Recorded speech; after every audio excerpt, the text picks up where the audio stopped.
took off my flag.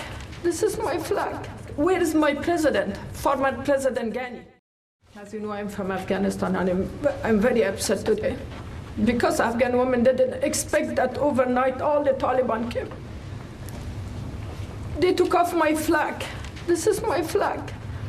And they put their flag. Everybody is upset, especially women. And I forgot my question to me. What do you ask? Where is my president, former President Ghani?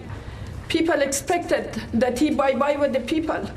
And immediately he ran away. We don't know where is he.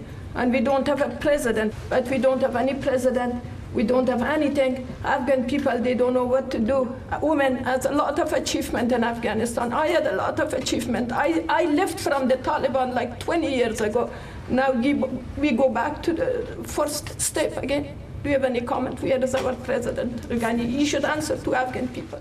Well, I obviously can't speak for Ashraf Ghani or where he is or what his views are. I wouldn't do that.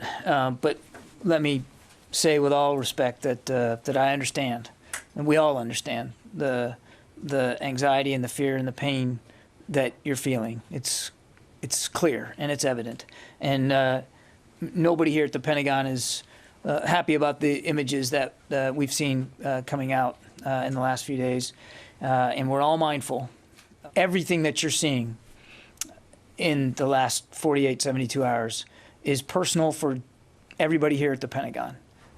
We too have invested greatly in Afghanistan and in the progress that women and girls have made politically, economically, socially. And we certainly do understand and we do feel the pain that you're feeling.